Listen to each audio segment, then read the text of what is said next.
Bonjour et bienvenue sur la chaîne, je suis contente de vous retrouver. Je vais vous montrer ce dont nous allons parler aujourd'hui. Nous allons voir cette petite pile. Il y a BD, il y a manga, il y a roman, poche et grand format.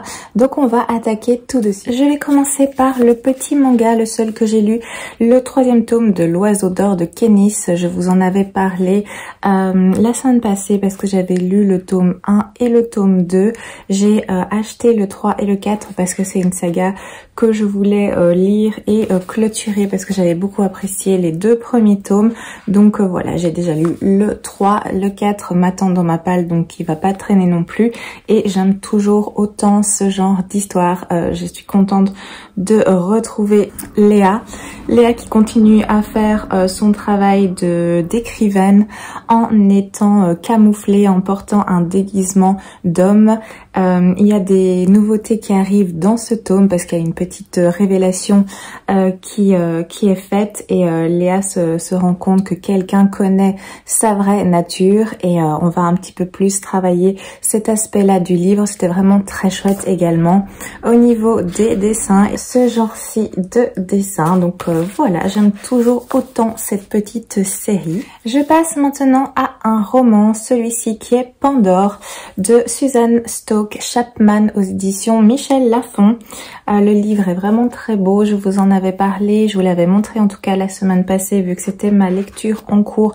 Je l'ai terminé depuis. Donc dans cette histoire, eh bien nous sommes à Londres en 1977 et nous allons suivre Pandora Blake qui est une jeune femme qui crée des bijoux.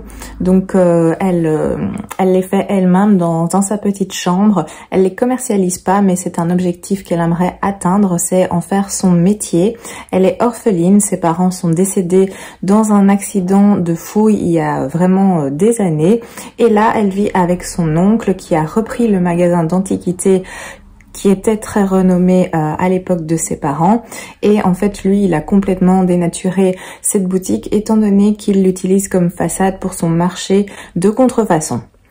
Et cet oncle qui s'appelle Ezekia va un jour recevoir un colis très mystérieux. Dans ce colis se trouve un vase antique et il le cache dans la cave. Il interdit l'accès à Pandore. Il passe ses journées avec ce vase antique et il se passe quelque chose de louche bien évidemment. L'arrivée de ce vase le rend extrêmement tendu, extrêmement fébrile. Sa nature commence à changer. Il est beaucoup plus agressif et il cherche évidemment quelque chose par rapport à ce vase et de toute évidence il ne le trouve pas.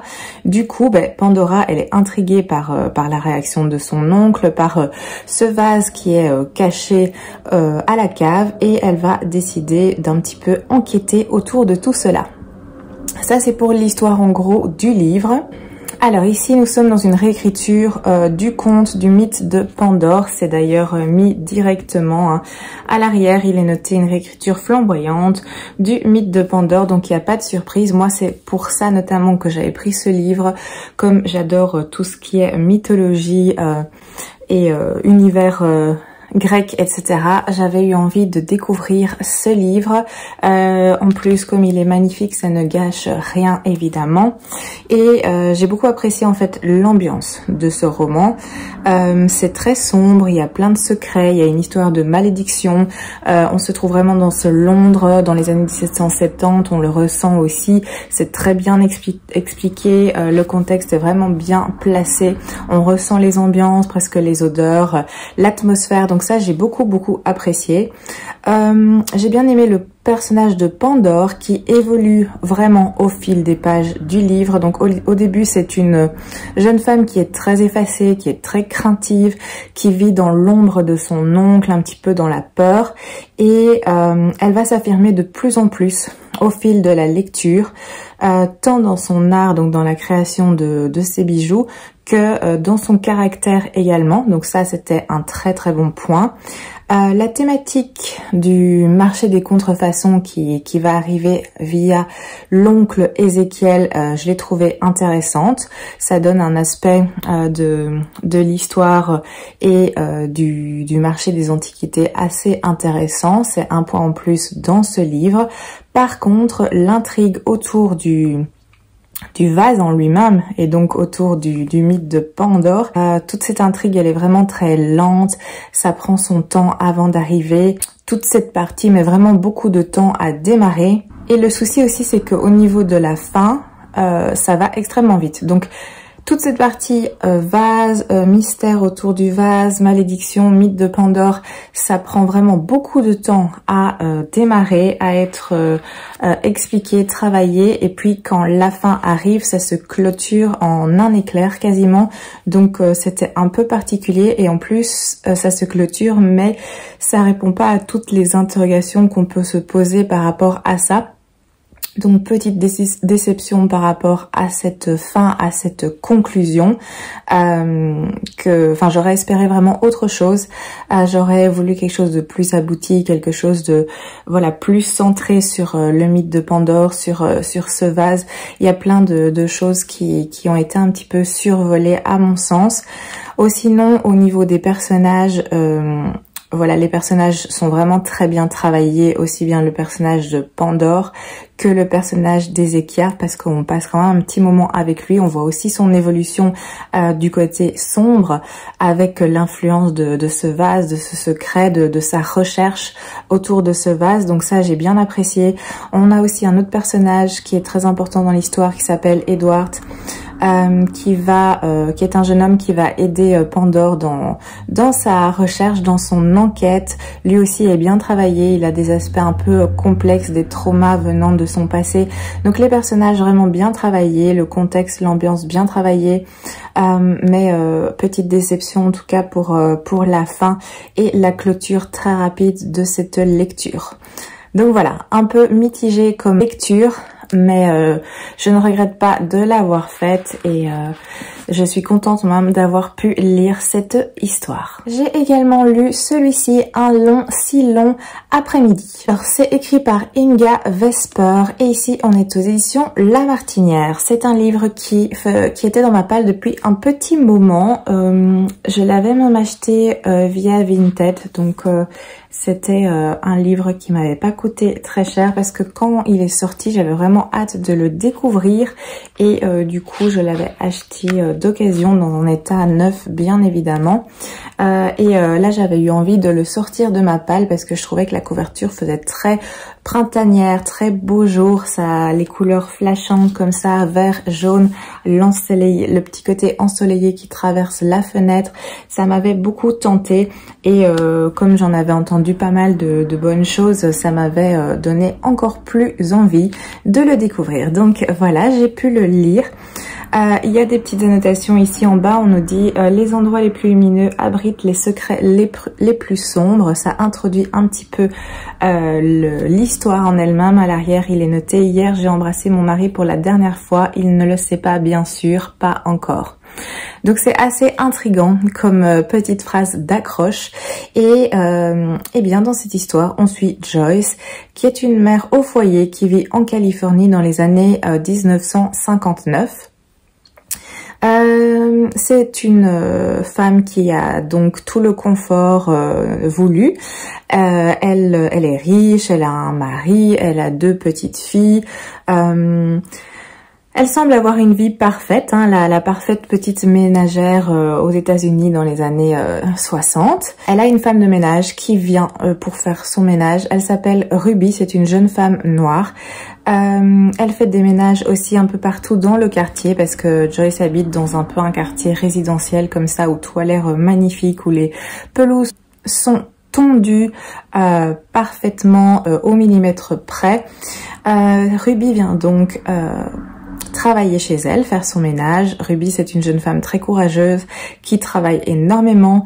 Elle a pas beaucoup de confort, hein. Elle vit avec son papa, sa maman est décédée dans un accident, elle a une petite sœur, elle a une vie évidemment plus difficile, mais elle a un rêve, un objectif. Elle fait tout pour l'atteindre et du coup cet objectif c'est d'aller à l'université et donc elle travaille beaucoup pour mettre de l'argent de côté pour pouvoir aller à l'université.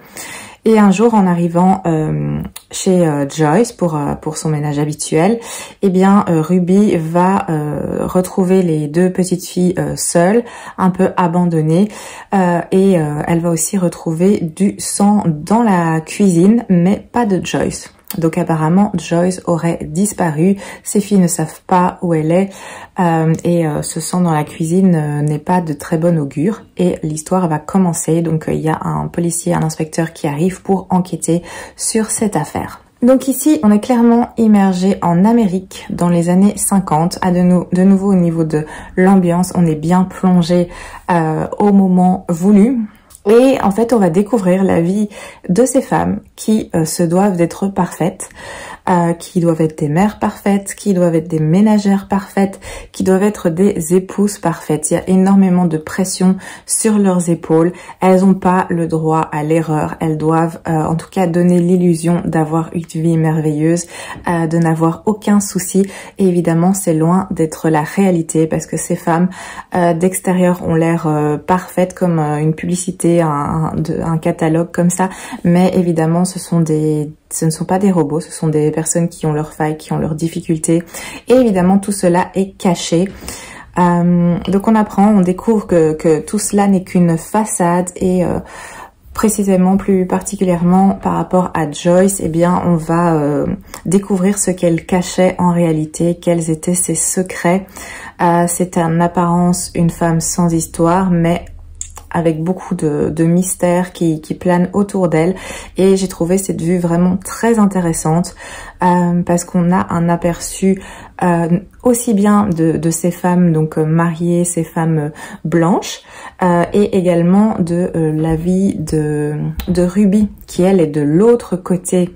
Et avec Ruby, on a évidemment un autre aspect complètement différent de la vie de sa vie à elle, une femme noire qui doit travailler. Donc, on a vraiment les deux visions du monde, l'une avec Joyce et l'autre avec Ruby. Ce qu'il y a, c'est que j'ai assez vite compris ce qui se cachait derrière tout ça, en tout cas quelle était la personne qui se cachait derrière toute cette affaire, et aussi la disparition de Joyce bien évidemment, mais cela ne m'a pas empêché de continuer l'histoire et d'apprécier notamment le dénouement de cette histoire. Donc là, il y a un petit plus au niveau du dénouement que j'ai beaucoup apprécié, même si je savais assez vite quelle était la personne louche de cette histoire, mais il y a quand même beaucoup de fausses pistes parce qu'on est dirigé vers pas mal de personnes. Joyce a vraiment des secrets, c'est pas des petits secrets, hein, c'est vraiment des secrets assez lourds. Elle a un passé aussi assez lourd, donc ça amène parfois à des petites fausses pistes où on suspecte telle personne, mais en fait non. C'est aussi des relations assez hypocrite parfois, parce que toutes ces femmes, toutes ces voisines, elles ont l'air de toutes s'apprécier, mais en fait, évidemment, ce n'est pas le cas. Donc, ce sont des sourires de façade et c'est des attitudes hypocrites. Donc, il y a vraiment une atmosphère particulière dans ce roman, et de manière générale, j'ai apprécié. Ce sera pas non plus ma lecture de l'année, mais j'ai passé un chouette moment avec cette lecture, et découvrir la vie de ces femmes en Amérique dans les années 60, ben, ça m'a vraiment beaucoup intéressée. Je passe ensuite à celui-ci qui est Son espionne royale au service de sa majesté de Rhys Bowen aux éditions La Bête Noire de Michel Lafon. C'est le 11e tome, il vient de sortir, je suis à jour dans cette saga de Cozy Mystery, donc je suis super contente. Celui-là, il vient de sortir, je l'ai acheté directement et il n'a pas tardé, comme vous pouvez le voir. Ça, c'est une saga c'est une de mes sagas Cozy Mystery préférées, je vous en ai déjà parlé, donc j'ai eu envie de le lire immédiatement, ce qui est maintenant chose faite. Alors, dans cette histoire, évidemment, on avance de plus en plus, mais on suit toujours le même personnage qui est Georgie, dit Lady de Rannoch, qui est une cousine apparentée à la royauté, mais elle fait partie d'une branche qui n'a pas beaucoup d'argent, vraiment pas beaucoup. Du coup, Georgie a toujours un petit peu des difficultés au niveau financier. Ici, on avance dans son histoire et évidemment, la reine l'a à nouveau fait venir pour lui demander d'enquêter pour elle, de remplir une mission pour elle, à savoir se rendre dans un lieu où son fils est censé aller avec son ami qui n'est pas approuvé par la royauté. Il y a une crainte d'un mariage en secret avec cette femme qui déjà n'est pas anglaise et qui a également d'autres petits trucs qui clochent, qui font tâche au niveau de la royauté, et elle voudrait envoyer Georgie là-bas pour vérifier que son fils n'a pas l'intention en fait d'épouser cette femme en secret. Donc Georgie, c'est un peu difficile de dire non à la reine. Elle va donc s'y rendre. À la base, elle devait se rendre dans les alentours pour retrouver Belinda, qui est un personnage que nous avons déjà vu plusieurs fois dans les précédents livres. C'est c'est sa meilleure amie en fait, qui actuellement a des petits problèmes personnels. Je vais pas vous révéler tout si vous n'avez pas encore lu la série. Si vous êtes dans cette série, vous voyez peut-être de quoi je parle. Bref, elle est dans une position délicate pour le moment, qui a fait qu'elle a dû partir en Italie, et Georgie, en bonne amie, avait prévu d'aller la retrouver pour un petit peu la soutenir, et du coup ça fait un peu une pierre deux coups, vu qu'elle va aussi remplir cette mission délicate pour la reine. Donc j'ai toujours autant apprécié. De toute façon, moi j'adore cette ambiance, j'adore le style, j'adore l'univers, j'adore Georgie. On a la relation avec Darcy aussi qui est bien présente et qui évolue grandement. Donc il y a cet aspect-là aussi qui est pris en compte. Elle va retrouver sur place d'autres personnes qu'elle connaît déjà, notamment sa mère qui aussi a des petits soucis d'ordre privé, qui lui demande un coup de main. Donc il y a vraiment plein de choses. On ne s'embête absolument pas dans ce Cozy Mystery. Bref, moi j'adore tout. Si vous connaissez pas, je vous le recommande. Les livres sont ici.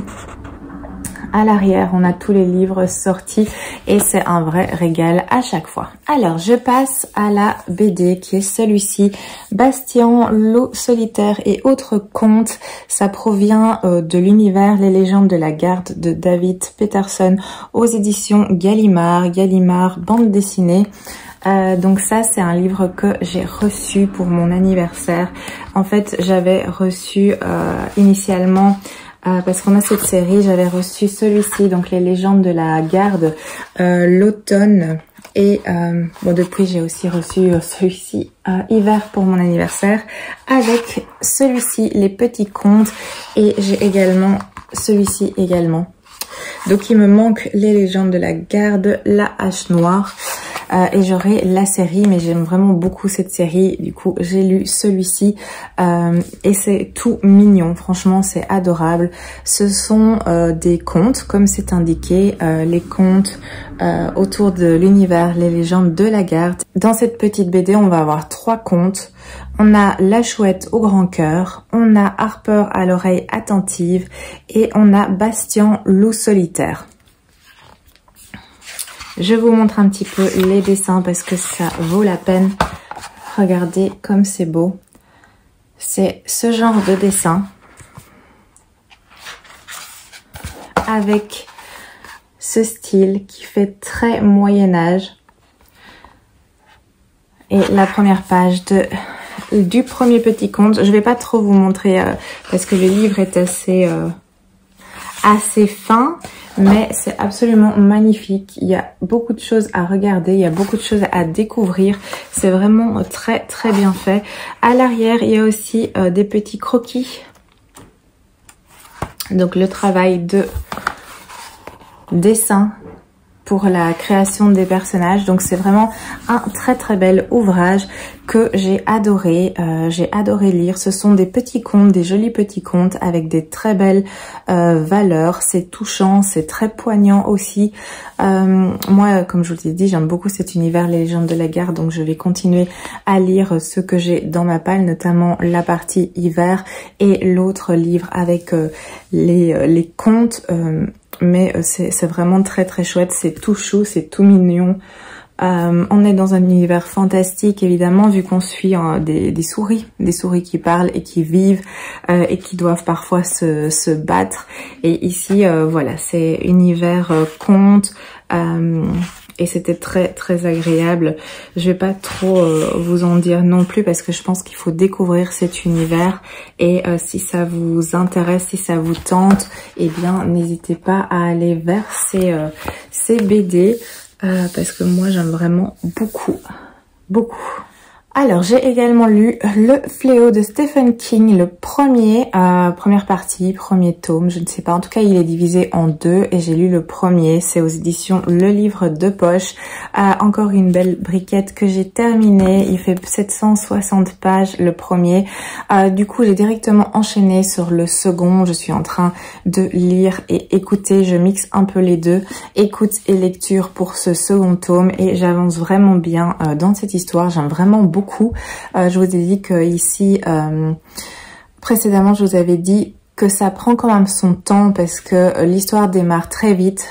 Donc en gros, il y a un virus qui s'est échappé d'un laboratoire, il y a eu un bug et du coup, le virus s'est échappé. C'est une super grippe et ça se passe aux États-Unis et du coup, ça se propage à une vitesse folle. Les militaires et tout ça essayent de cacher les choses en barricadant le site, en barricadant les premiers villages atteints, mais ça se propage tellement vite que il y a déjà les premières personnes qui sont atteintes, qui sont malades. C'est les mêmes symptômes que la grippe, donc ça n'inquiète pas les gens au premier abord d'être un peu souffrants. Parfois c'est un peu sournois parce qu'il y a un genre d'amélioration, donc on dirait que la personne va mieux et puis au final la personne décède quelques heures après, donc il y a un retour comme ça fulgurant par la suite avec cette grippe et on va suivre plusieurs personnages et on va prendre du temps. On passe vraiment beaucoup de temps avec ces personnages. Ce sont des personnages qui eux vont survivre parce que la contagion c'est 99,4%. Donc il y a vraiment beaucoup de gens qui vont être atteints, qui vont mourir et les quelques personnes qui vont en échapper, ce sont celles qu'on va suivre face à ce désastre, face à la perte des proches, face à cette catastrophe et c'est super intéressant, ça prend vraiment son temps. Dans le premier tome, c'est beaucoup cela qu'on va voir. Et ensuite, ces personnes qui survivent vont faire des rêves étranges.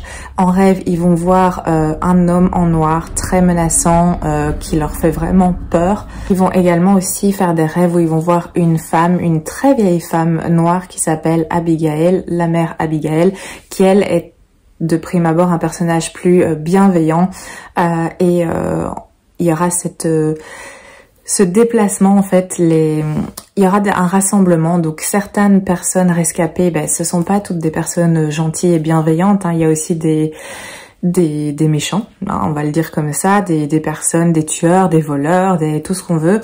La maladie n'a pas épargné que les personnes gentilles et bienveillantes, donc certains, selon le caractère de chacun, évidemment, il y a l'homme en noir qui va appeler comme ça via les rêves ses partisans, si je peux les appeler comme ça, et il y a les autres personnes qui vont aller vers Mère Abigail plutôt et qui vont entamer le voyage et on va avoir de plus en plus de personnes survivantes qui vont se diriger.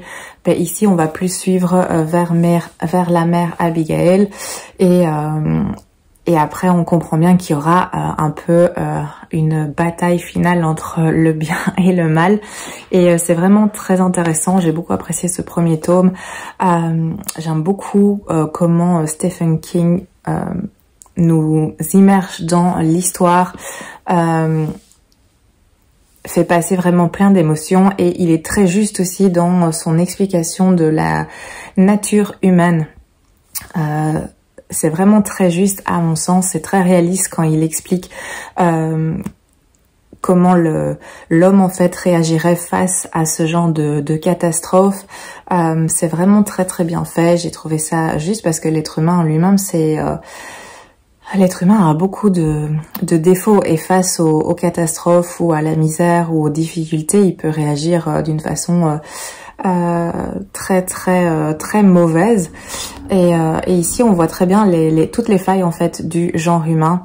On voit aussi que tout n'est pas ou blanc ou noir parce qu'il y a aussi une part de gris dans chacun, donc il y a des personnages qui parfois ont des attitudes très négatives au départ, mais qui vont un petit peu changer ou inversement. Bref, tout ça est vraiment très très bien travaillé au niveau des personnages, au niveau de cette atmosphère et à la préparation de quelque chose de plus important par la suite. On creuse vraiment très très bien le caractère des hommes de manière générale et c'est super intéressant. Donc je continue à lire le second tome ou la seconde partie et je vous en dirai un petit peu plus à ce moment-là. Du coup, comme ça, quand j'aurai clôturé la duologie, je pense que ce sera beaucoup mieux. Et pour terminer, j'ai lu ceci, donc Veilleur de brume de Robert Kondo et de Daisuke Tsutsumi. C'est le premier tome, il y en a 3, c'est une trilogie et c'est aux éditions Milan. C'était un livre qui était dans ma palle, pas depuis très longtemps, mais j'avais très envie de le découvrir parce que déjà la couverture elle est trop mignonne et au niveau des dessins c'est magnifique. C'est ce genre de planche.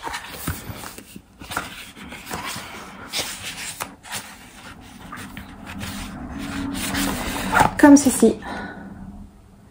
Donc on est dans un village où il y a des animaux et on va suivre notamment un petit cochon qui est ici, qui a comme amie une petite renarde et on va apprendre que ce petit cochon il a une mission, la mission d'empêcher les ténèbres d'entrer.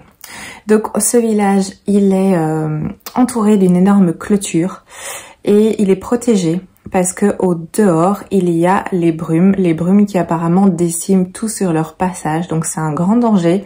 Le père de ce petit cochon, il a construit un système pour empêcher les brumes d'entrer. C'est un système qui nécessite une présence de tous les instants. Son papa à un moment donné a disparu, donc le rôle de veilleur de brume est revenu à ce cochon qui doit veiller à ce que le système mis en place soit opérationnel, ne tombe pas en panne évidemment, pour que le reste du village puisse vivre en paix et ne soit pas inquiété par les brumes. Donc on suit ce petit cochon qui est le veilleur de brume et qui à côté de ça vit sa vie.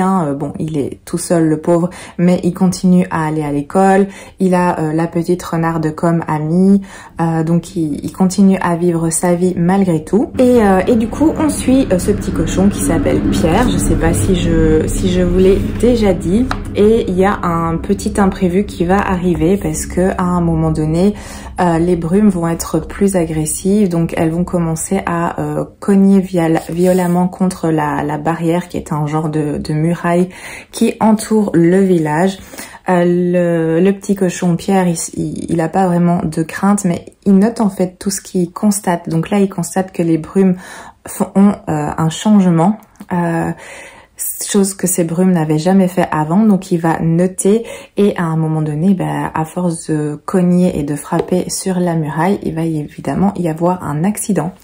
Et Pierre, avec la petite renarde et un autre petit compagnon, vont se retrouver dans une situation délicate.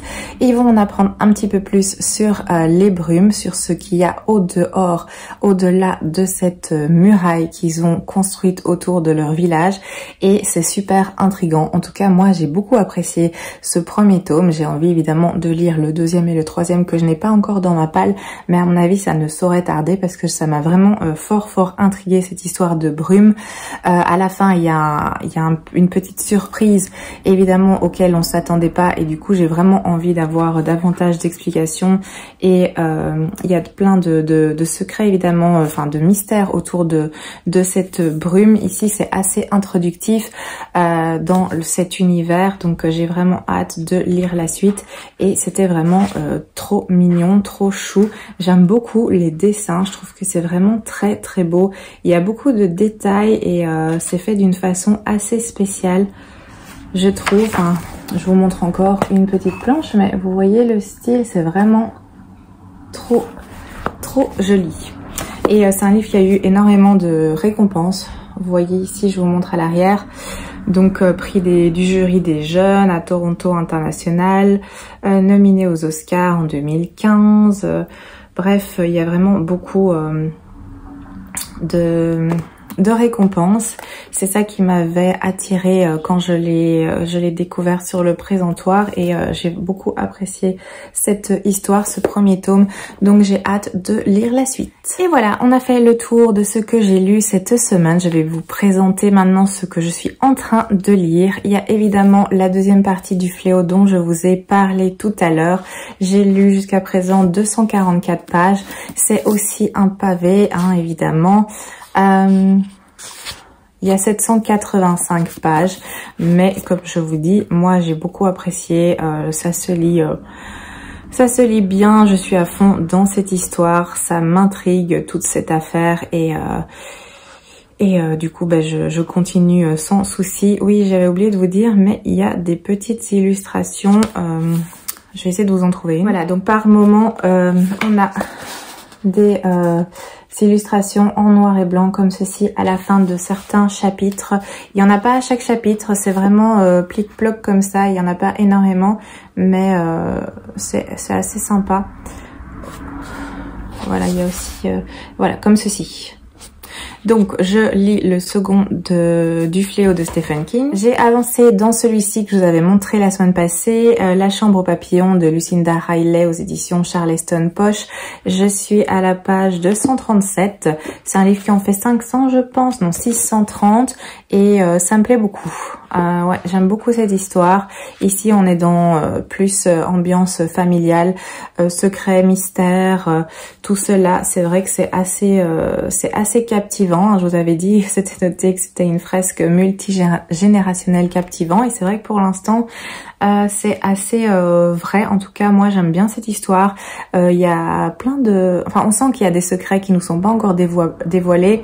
On fait la connaissance de plusieurs personnages. Il y a un personnage principal évidemment, mais il y a des liens avec d'autres personnages qui sont rattachés avec d'autres personnages, et on sent qu'il y a eu des histoires, des secrets dans le passé, et j'ai hâte de découvrir ce qu'il en est exactement et voir le lien en fait avec tous ces différents personnages, et l'histoire aussi du personnage principal qui est Posy Montag, parce que quand on commence l'histoire, on la retrouve en étant petite fille, et ensuite au premier chapitre elle est adulte, mais vraiment elle a 70 ans environ, donc il y a eu un gros trou entre son enfance et sa vie maintenant d'adulte expérimenté, et du coup j'aimerais bien aussi savoir ce qui s'est passé dans son passé. À mon avis, j'aurai l'explication de tout ça par la suite, mais du coup, j'aime beaucoup cette lecture également. Je lis ceci aussi qui est Winterhouse Hotel.